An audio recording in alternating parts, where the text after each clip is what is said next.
So good morning, everyone. My name is Shazia Khan, and today's unit that we'll be doing is communication skills for health and social care. And we've got 3 learning outcomes and then the assignment session.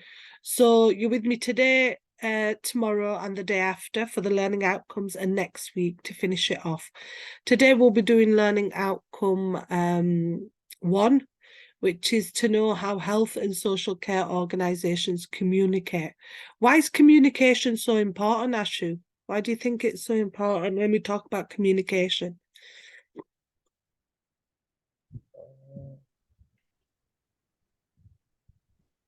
Ashu, why do you think communication is so important? Because good communication is make good relationship. Yeah, it makes the relationship, builds confidence, builds, be able to identify things to each other as well and to organizations. So learning outcome 1 is to know how health and social care organizations communicate with each other. So the unit aim is to develop knowledge and understanding of communication in health and social care organizations, and to develop personal communication skills. So the principles of effective communication. So this topic introduces you to the forms of communication used by health and social care workers and the contexts in which they are used. Communication is about making contact with others and being able to understand. So it involves people sending and receiving messages. We all communicate or send messages continuously. So, we have communication in our day-to-day life, in our jobs. We need to communicate with each other because we need to identify what each other is saying or what is being done, or if there's anything that needs help and things like that. We need to be able to identify these things, and communication is so important in any area of work. Because you need to be able to communicate with each other all the time, and you are communicating with different, in the health and social sector, you communicate with doctors, nurses, other physiotherapists, radiologists. So you be communicating with them either verbally or either by sending messages or, any other form of communication. So the outline 1.1 is to outline the principles of effective communication. So the models of communication we've got here is the business communication model. And this looks at the sender, the message, and the receiver, so and then the feedback as well.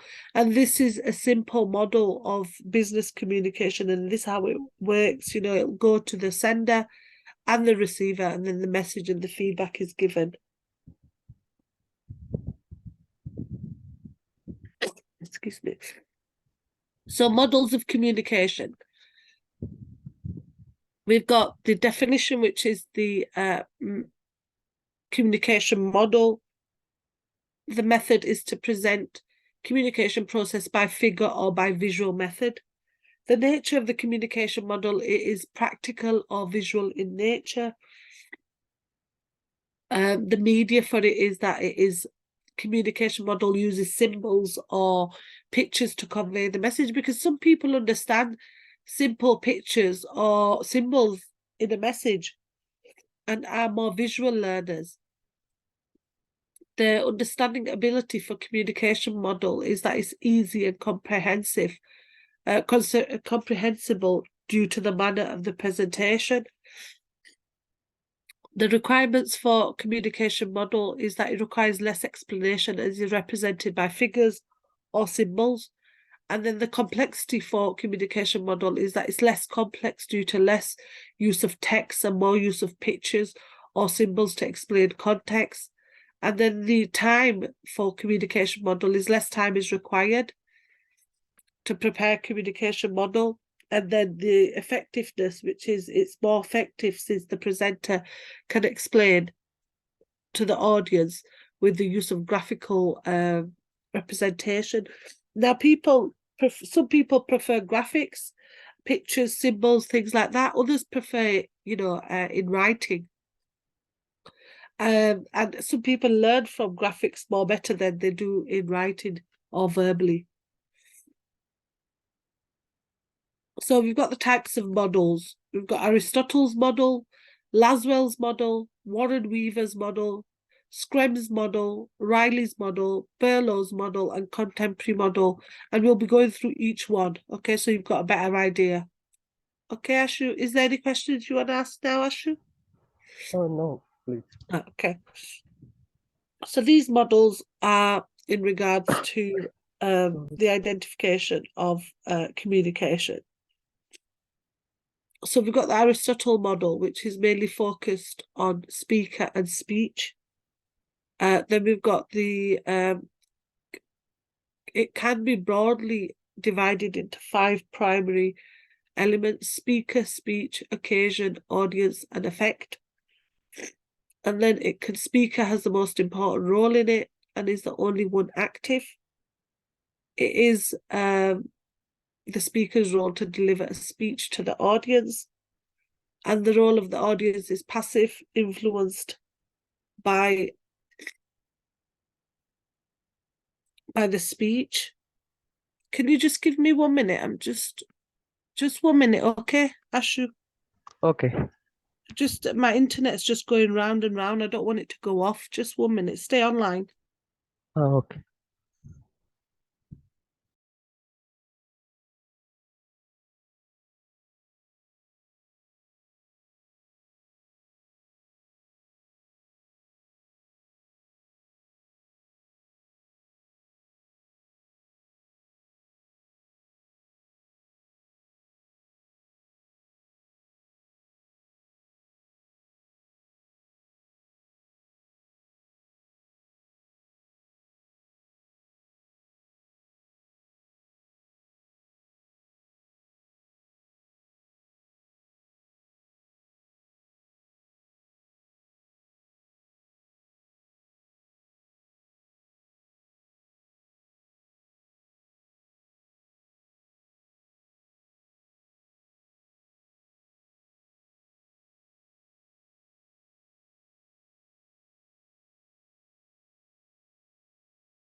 Hi, sorry about this. My internet kept going round and round.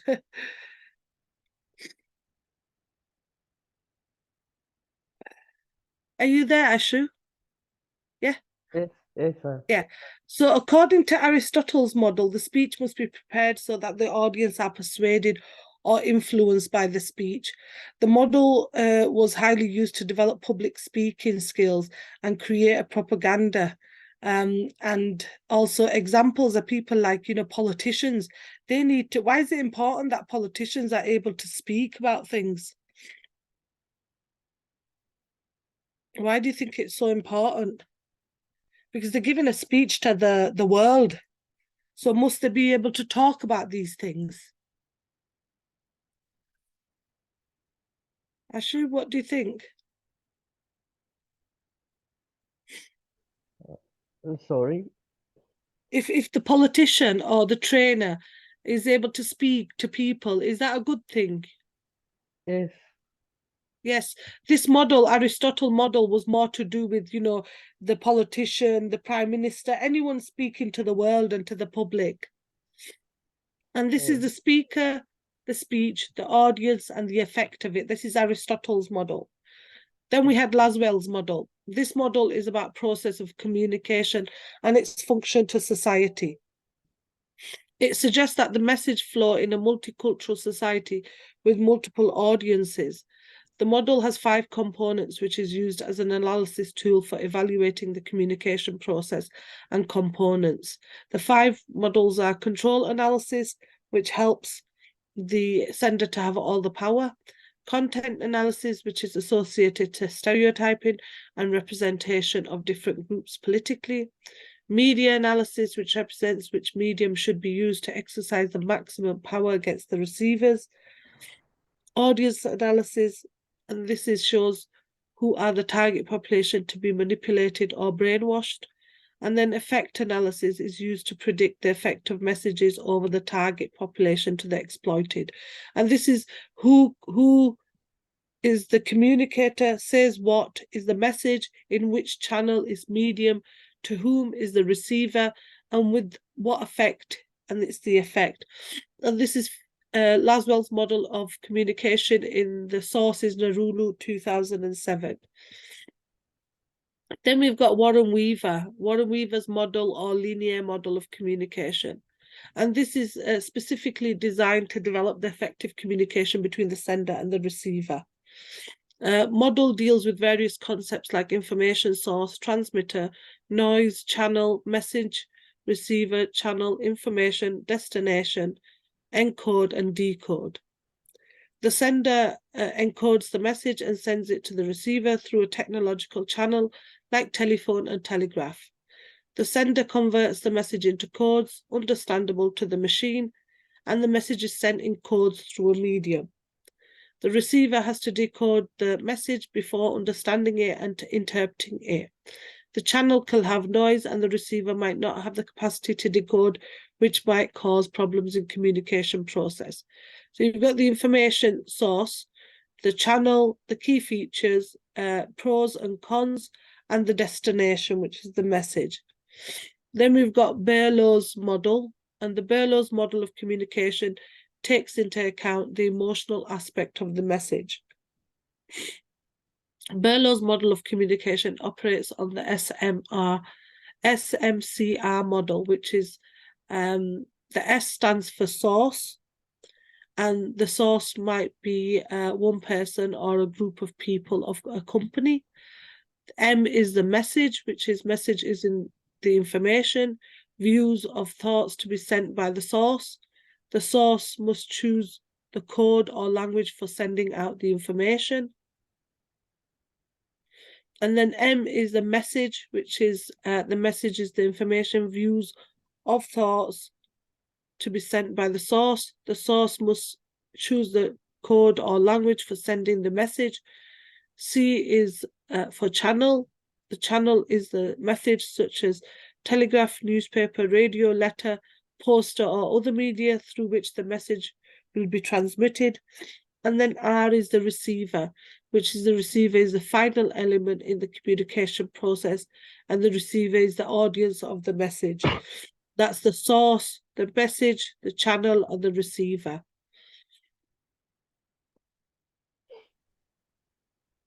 Then you've got Screm's model. This is information is of no use unless and until it is carefully put into words and conveyed to others.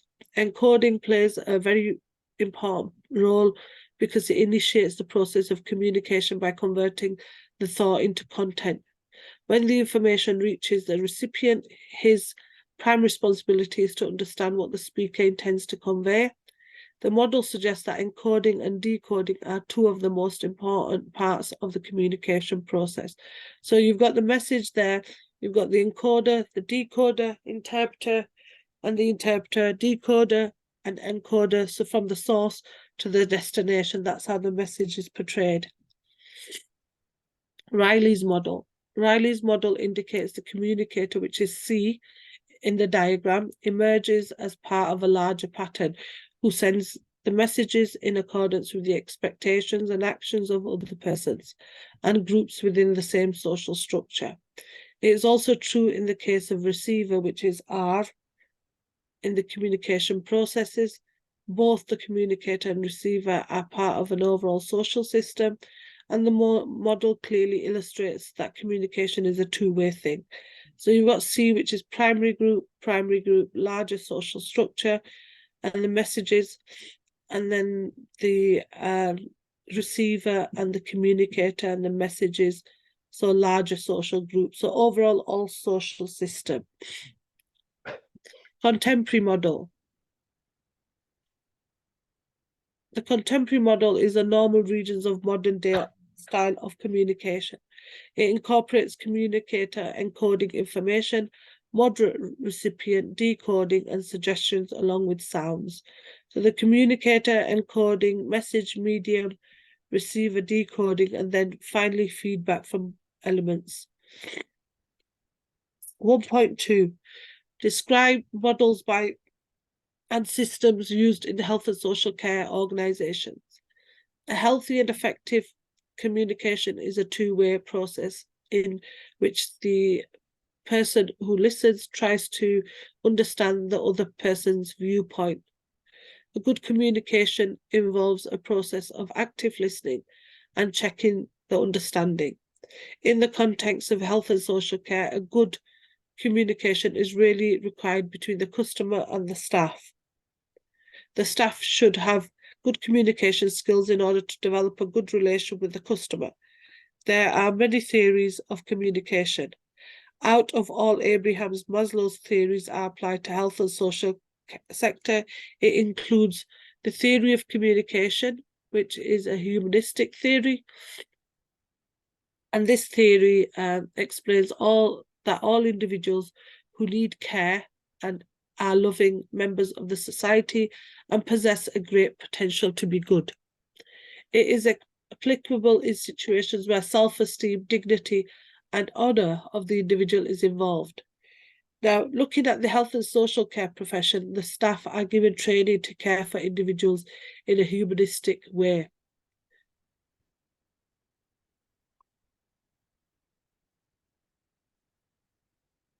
Then we've got cognitive theory, and this theory is implemented suddenly. This is related to the brain and the intelligence of an individual. This deals with coding, encoding, processing, and storage of particular information. The next one is social theory, and this is a study of social facts. This theory deals with discussions over many consistent methods. The next one is behavioral theory, and this theory deals with the behavior of an individual and how to deal with it. It is the study of the mental status of an individual, and this was in the book of Bales, 1990. The next one is a psychoanalytical theory, and this theory deals with stress, emotion, and type of behavior of an individual. It is the duty of a healthcare professional to train their employees in order to provide right source of communication to their customers. These techniques should be implemented using knowledge and skills. In a case of Miss G, humanistic theory is applicable to communicate with her, to know her needs and show her respect in her desires. The theory of communication with her will help her to make her happy and boost her motivation. Why do you think it's really important to apply these theories in the health and social care profession? Because it makes good relationship and Yeah, it makes relationships better. It makes you understand the person, and it also makes you show that you yes, respect what the person is saying. yes, Because, sometimes people are upset or, you can't communicate with them. So you need to show them that, you need to motivate them. okay. 1.3. Explain the benefits of both formal, informal, and formal communication system. So care workers use different forms of communication during their working day or night.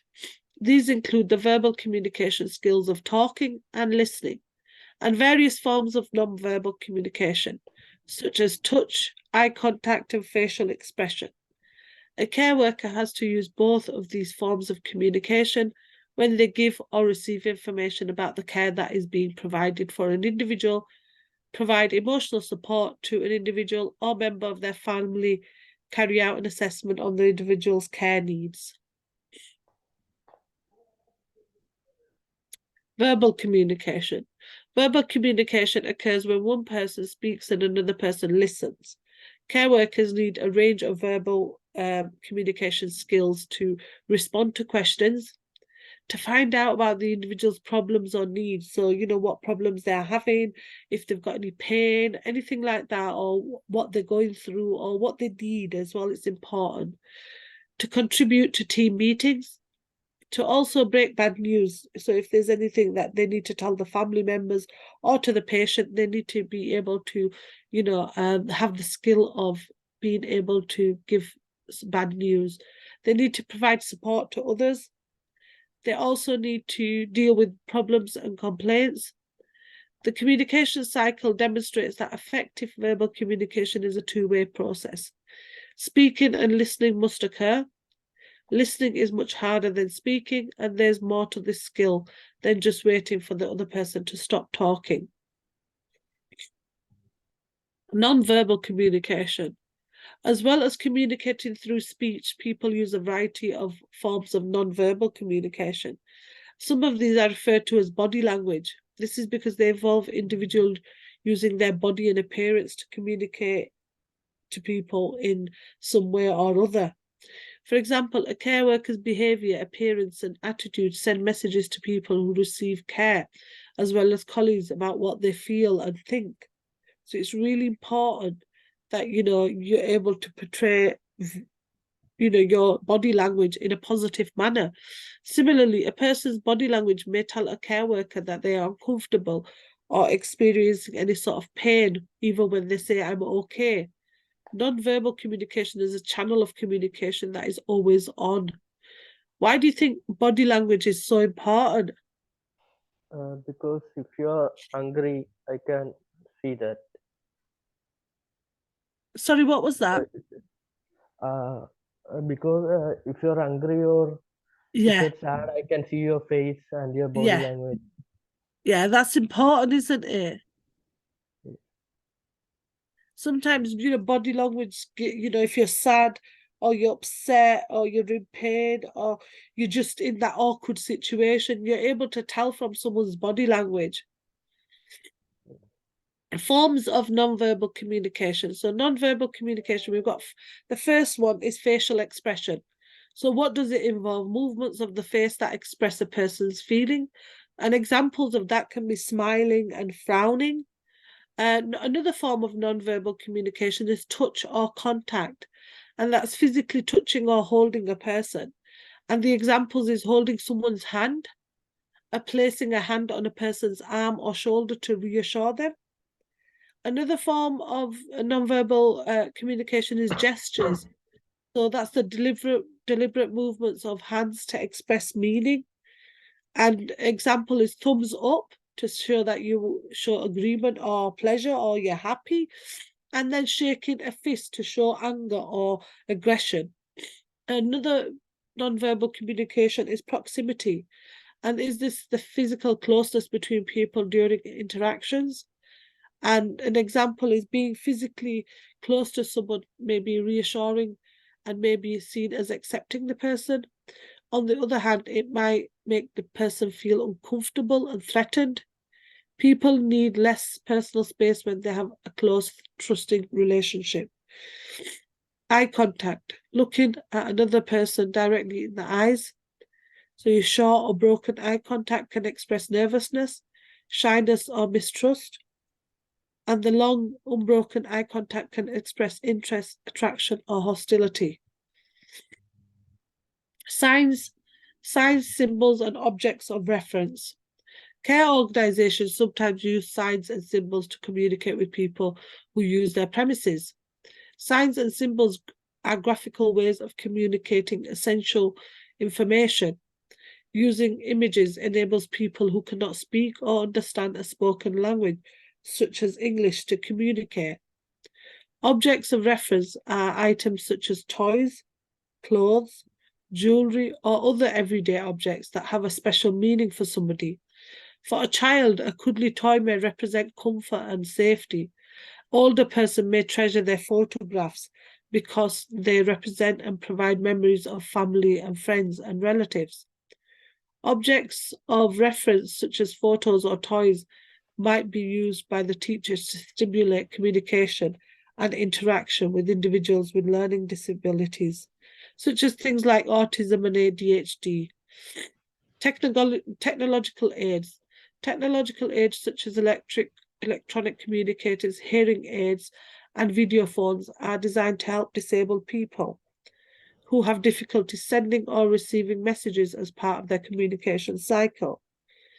Many non-disabled people now use technology in the form of mobile phones, texting messaging, and emailing to communicate with others. Websites such as Facebook, Twitter, and Bebo are also examples of technological aids that promote communication between people. Human aids. These include people who work as interpreters, who listen to a person speak in one language and then communicate what they have said to a second person in a different language. Translators who translate what is written in one language into a second language. For example, from English to Hindi. Signers who use forms of sign language to communicate what has been said or written into a sign language, such as British Sign Language or Makaton. Alternative ways of communication. People who are unable to communicate conventional ways sometimes use alternative communication systems to send and receive messages. For example, people with visual impairments often use their sense of touch to documents written in Braille. And that's, if they're blind, they will use Braille. And a lot of the information and any sort of sources are now available for people with visual impairments, so in Braille. And this uses a series of indentations made by special stylus on one side of the paper. The combinations of indentations represent letters that can be touched by the person who understands the Braille system. People with hearing impairments or learning disabilities sometimes use lip reading and sign language to communicate.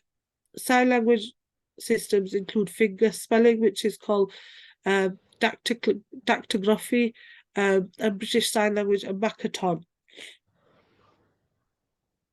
A range of graphical signs and symbols are also used widely in health and social care settings to warn people of health and safety hazards, provide directions and give information to people who are unable to speak or understand English. Why do you think it's so an important thing to have graphical signs and symbols for people? It's easy to understand. Yeah, so that first sign there that says danger, so that means do not go in that area. We've got other signs that said do not enter, do not smoke, keep out of this area, and maybe like patients not allowed in the area. These kind of signs will help people understand, what is being told and what they should be doing, or try to, prevent them, from any sort of health and safety hazards, to prevent them going somewhere and something is not safe for them to go into. 1.4, explain how technology is used for different types of communication. Technological aids such as electronic communicators, hearing aids, and video phones are designed to help disabled people who have difficulty sending or receiving messages as part of their communication cycle. Many non-disabled people now use technology in the form of mobile phones, text messaging, and emails to communicate with others. Websites such as Facebook, Twitter, and Bebo are also examples that people use of technological aids that promote communication between people. So people talk to each other via Facebook, via Twitter, they'll be sending messages, and they'll be communicating through that form of technological aids. And it's a useful form because a lot of people now use social media to, communicate with people. What are the barriers to communication? So communication is good, but there's also some barriers to communication. A number of factors can affect an individual's ability to communicate, and that identifies in that that diagram there. So it could be things like, these factors are known as barriers to communication because they prevent or interfere with the person's ability to send, receive, or understand a message. It could be things like, jargon, slang, or acronyms that they don't understand. Some people don't understand certain jargon. Sensory deprivation could be a barrier. Disability could be a barrier. How could disability be a barrier?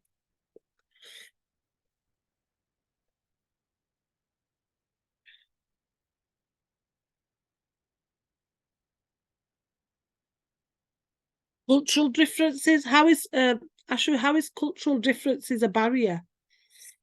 Uh, the individuals have different culture.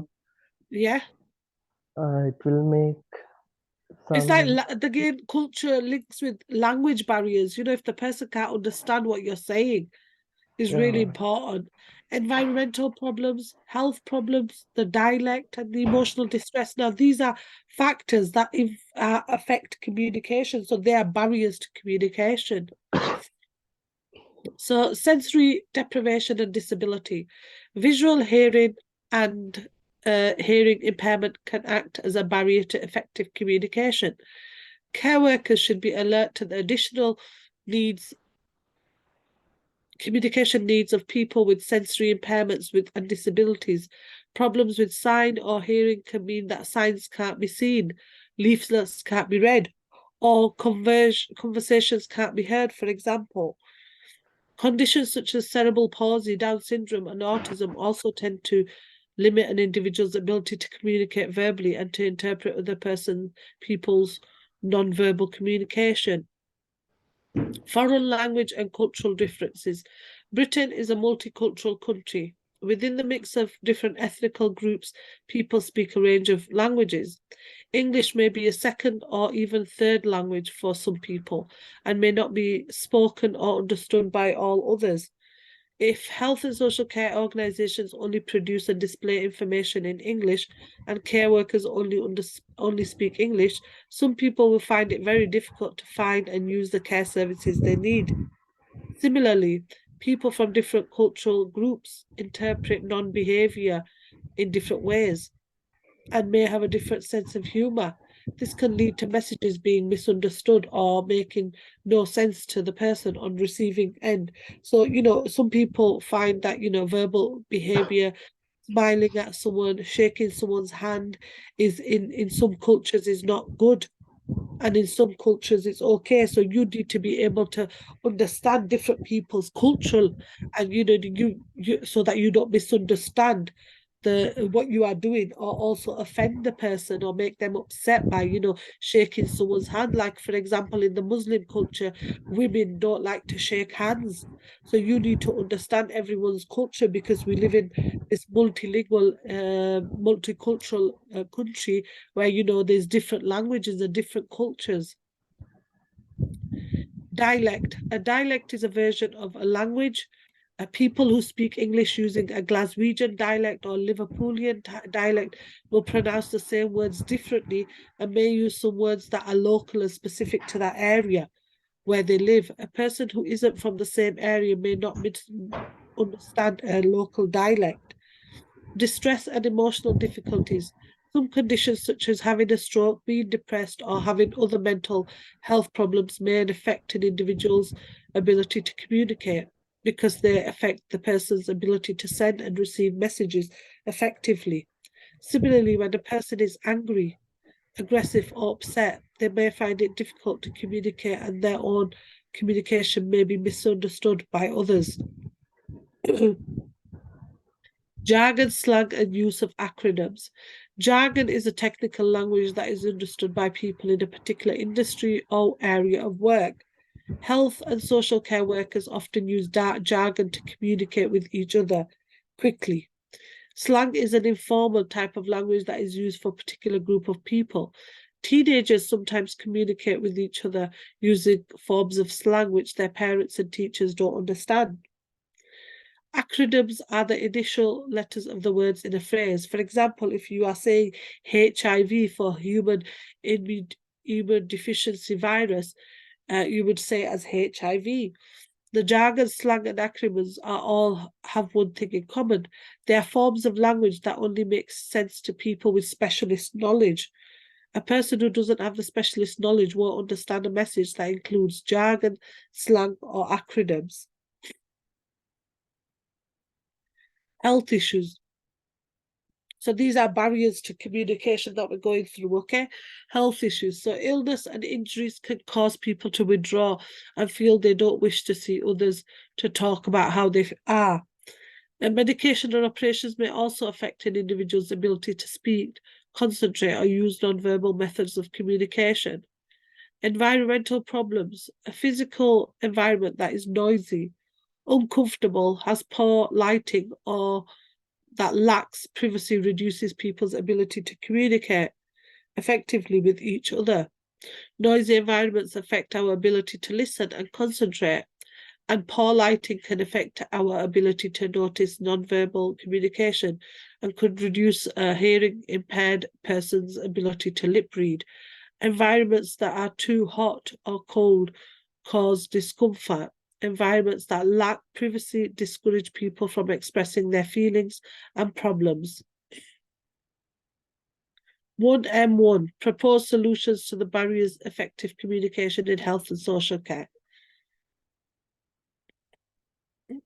Barriers to communication can often be overcome or at least reduced by making changes to the environment, by changing the way you approach the other person, or by using electronic aids to overcome communication difficulties. Adapting the environment. So making changes to the physical environment can improve the effectiveness of communication.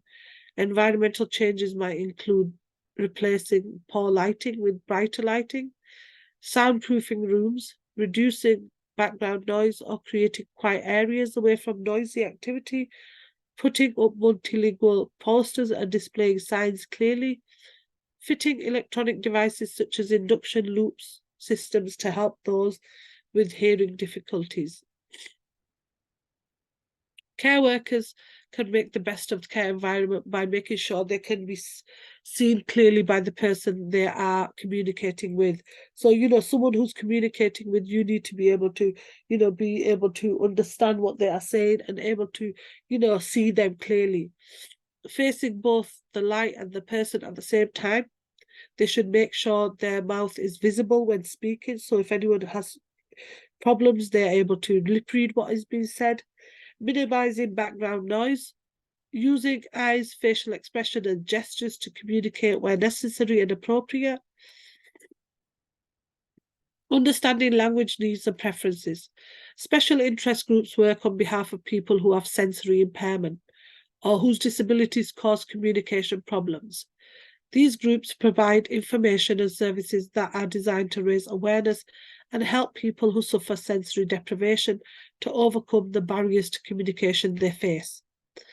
Care workers should understand the language needs and communication preferences of people with sensory impairments and disabilities that affect their communication skills. The best way to respond to situations like this is for the care worker to use the person's preferred language, so directly or through an interpreter or signer, and to adapt their communication strategies to the language needs and preferences of the person. Why do you think when you work in the health and social care profession, you need training on all these areas in regards to, communicating with people in different cultures, communicating with people with disabilities? Why do you think training is so important? Because it will make how we treat people, and we have a Yeah, so you've got idea of experience. treating What's that, people. Ashu? Hello, can you hear me? What did you say, Ashu? uh, if we got Training. training, we have Yeah. an idea of how we treat people. Yes. Yeah. So you will have an idea, but you will also be trained to treat a disabled person in this way, a blind person in this way.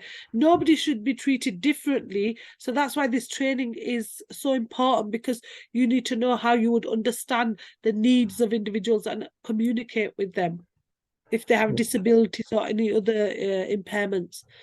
The pace, so speaking clearly and slowly and repeating and paraphrasing if necessary, are strategies that can help some people to understand what is being said to them. Speaking a little more slowly can help a person with hearing or visual impairment, a learning disability, or who is confused. The speed of pace of communication may need to be slower to allow the person to understand what is being said or communicated to them. It is also important to allow time for the person to respond. This can mean tolerating silences while the person thinks and works out how to reply. Electronic devices. A range of electronic devices exist to help people overcome the communication difficulties they face. These include text phones, telephone amplifiers, and hearing loops.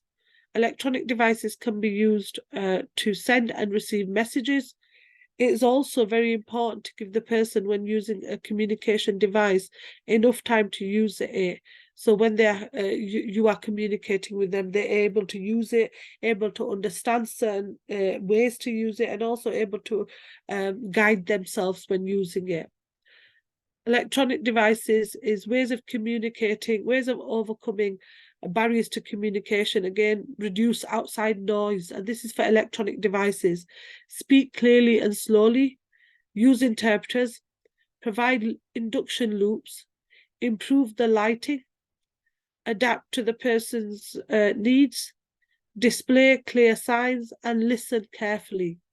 An induction loop system helps deaf people hear sounds more clearly by reducing or cutting out background noise. And that's a sign there of an induction loop that would be, would help people that are deaf in able to, hear sounds and reduce the background noise, because sometimes there's so much background noise that they're unable to hear if they are deaf. So this kind of helps them understand and is a way for them to be able to hear things.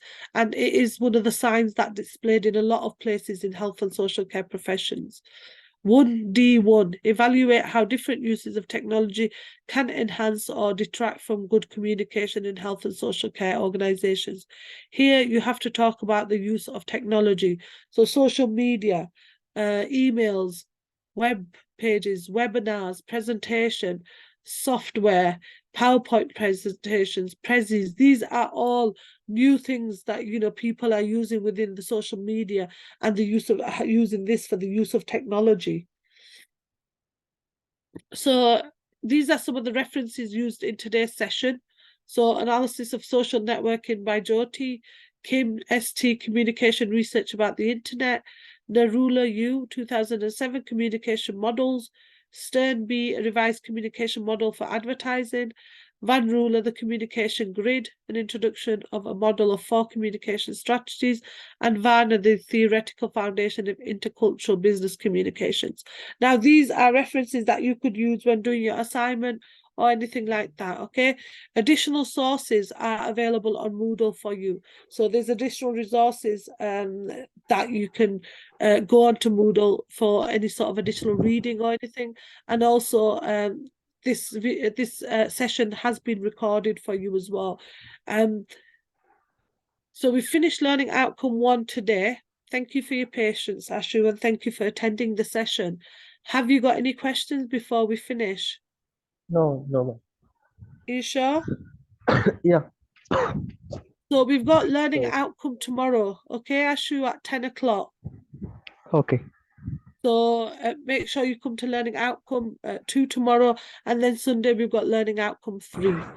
So if there's no questions or anything, thank you again for attending the session, and thank you for your cooperation, and I will see you in tomorrow's session. Okay. Thank you. Thank you.